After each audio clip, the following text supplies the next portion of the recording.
যদি আপনি সমুদ্রের ওপর নিজের আধিপত্য প্রতিষ্ঠা করতে চান তাহলে আপনার কাছে একটা এয়ারক্রাফট ক্যারিয়ার থাকা অত্যন্ত দরকার। এটাকে শুধু একটা জাহাজ বলা যায় না, এটা সমুদ্রের মধ্যে ভেসে থাকা একটা সম্পূর্ণ শহর বা চলমান একটা এয়ারবেস। তো ভারত তার প্রথম স্বদেশী এয়ারক্রাফট ক্যারিয়ার আইএনএস বিক্রান্ত, যাকে IAC-1 বলা হয়, কোচিন শিপইয়ার্ড লিমিটেডের মধ্যে তৈরি করে গোটা বিশ্বকে চমকে দিয়েছিল। সেই প্রকল্পের খরচা প্রায় 30,000 কোটি টাকা থেকে 33,000 কোটি টাকার মধ্যে ছিল, অর্থাৎ প্রায় 2.5 থেকে 2.7 বিলিয়ন ডলার। তো সেই জাহাজটা অর্ডার দেওয়া হয়েছিল 2004 সালে এবং 2022 সালে সেটা সম্পূর্ণভাবে নৌবাহিনীতে অন্তর্ভুক্ত হয়। পুরো 13 বছর সময় লেগেছিল, কারণ ভারত প্রথমবার ক্যারিয়ার গ্রেড স্টিল এবং এত জটিল এভিয়েশন ফ্যাসিলিটি একেবারে শূন্য থেকে তৈরি করছিল। কিন্তু বন্ধুরা, এখন সাউথ ব্লকের ভেতরে একটা বিশাল খেলা চলছে। ভারতীয় নৌবাহিনী একটা সুপার ক্যারিয়ার তৈরি করার পরিবর্তে রিপিট অর্ডার স্ট্র্যাটেজি গ্রহণ করেছে, অর্থাৎ IAC-2 তৈরি হবে প্রায় আইএনএস বিক্রান্তের 45,000 টন ডিজাইনের ওপর ভিত্তি করেই। তো কোচিন শিপইয়ার্ডের কাছে এখন সম্পূর্ণ সাপ্লাই চেন এবং টেকনিক্যাল দক্ষতা চলে এসছে।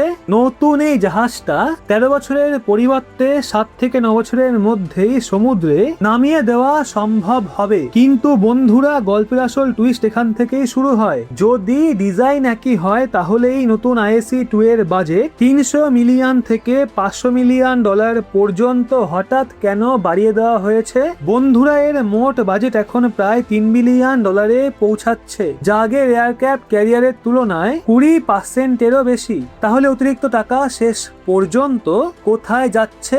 তো এর উত্তর হলো ড্রোন ওয়ারফেয়ার এবং আনম্যান্ড সিস্টেমের যুগ। তো বন্ধুরা, বিশ্বের বড় বড় নেভাল থিঙ্ক ট্যাঙ্ক ইতিমধ্যেই এই বিষয়টা বিশ্লেষণ করে বুঝে গেছে যে ভবিষ্যতের যুদ্ধ মানুষের চেয়ে মেশিনের মাধ্যমেই বেশি লড়াই করা হবে। তো ভারত সেই ভবিষ্যতের জন্যই প্রিপারেশন নিচ্ছে।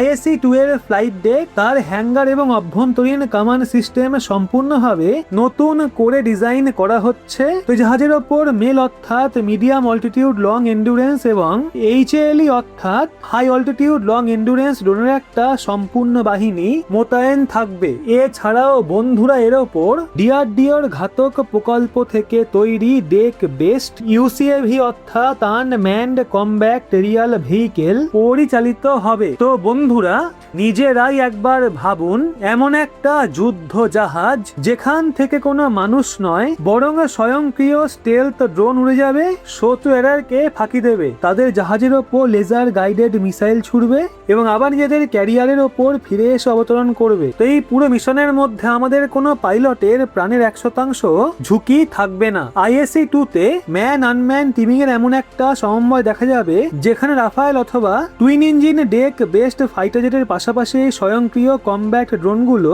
উইংম্যানের মতো উড়বে। তো বন্ধুরা, এই প্রযুক্তি এতটাই উন্নত যে 2026 সালের মধ্যে ক্যাবিনেট কমিটি অন সিকিউরিটির চূড়ান্ত অনুমোদন পাওয়ার সঙ্গে সঙ্গেই ভারতের এই প্রকল্প বিশ্বের নেভাল এভিয়েশনের ক্ষেত্রে নতুন এক ভূমিকম্প সৃষ্টি করতে পারে। তো চীন যতই জাহাজ তৈরি করুক না কেন, ভারতের এই ড্রোন স্ট্রাইক সক্ষমতা তাকে সমুদ্রের মধ্যে এক পাও এগোতে দেবে না। তো এবার বন্ধুরা, ছবির দ্বিতীয় এবং সবচেয়ে বিপজ্জনক অংশটা দেখা যাক। যদি এয়ারক্রাফট ক্যারিয়ার সমুদ্রে রাজা হয় তাহলে ডেস্ট্রয়াররা হলো তার সবচেয়ে ভয়ঙ্কর এবং বিশ্বস্ত সেনাপতি। তো ভারতের কাছে বিশাখাপত্তনম ক্লাস এবং কলকাতা ক্লাসের মতো অত্যন্ত উন্নত ডেস্ট্রয়ার রয়েছে, যেগুলোর ওজন প্রায় 7,400 টন। কিন্তু বন্ধুরা, প্রতিরক্ষা মন্ত্রকের বন্ধ দরজার পেছনে এমন এক দানবকে জন্ম দেওয়া হচ্ছে যার নাম প্রজেক্ট 18 নেক্সট জেনারেশন ডেস্ট্রয়ার অর্থাৎ P-18 NGD। তো বন্ধুরা, গোটা বিশ্বটাকে একটা ডেস্ট্রয়ার হিসেবেই ভাবছিল, কিন্তু যখন এর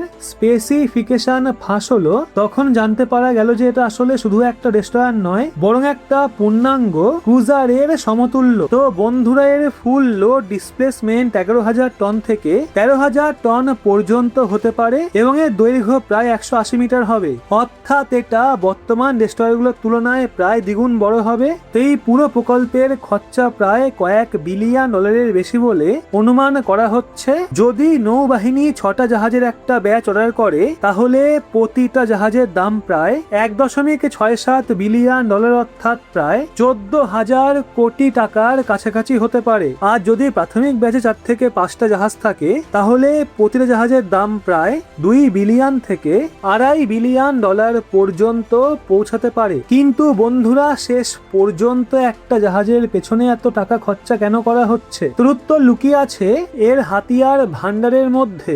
আজকে আমাদের সবচেয়ে শক্তিশালী জাহাজগুলোর মধ্যে 48 খানা ভিএলএস অর্থাৎ ভার্টিক্যাল লঞ্চ সিস্টেম থাকে, কিন্তু প্রজেক্ট 18 এর মধ্যে 144টা ভার্টিক্যাল লঞ্চ সেল এবং 8টা স্লট লঞ্চার বসানো হবে। তো সরাসরি অর্থ হলো এই একটা মাত্র জাহাজ একসঙ্গে 144টা মহাবিধ্বংসী মিসাইল ছোড়ার সক্ষমতা রাখবে। তো এই মিসাইলগুলোর মধ্যে থাকবে ব্রহ্মস, ভবিষ্যতের হাইপারসনিক ব্রহ্মস 2 ল্যান্ড অ্যাটাকের জন্য, নির্ভয় ক্রুজ মিসাইল এবং আকাশে শত্রুকে ধ্বংস করার জন্য project Kushal long range missile, পাশাপাশি বারাক 18 এর মতো মিসাইলও থাকবে। কিন্তু বিষয়টা শুধু মিসাইলের মধ্যে সীমাবদ্ধ নয়। এই 13,000 টন দানবের মধ্যে ইন্টিগ্রেটেড ইলেকট্রিক প্রপালশন অর্থাৎ আইপি সিস্টেম থাকবে। সাধারণ জাহাজের মধ্যে টারবাইন সরাসরি প্রপেলার ঘোরায়, যার ফলে সমুদ্রের মধ্যে প্রচুর শব্দ তৈরি হয় এবং শত্রুর সাবমেরিন সেই শব্দ শনাক্ত করতে পারে। কিন্তু বন্ধুরা,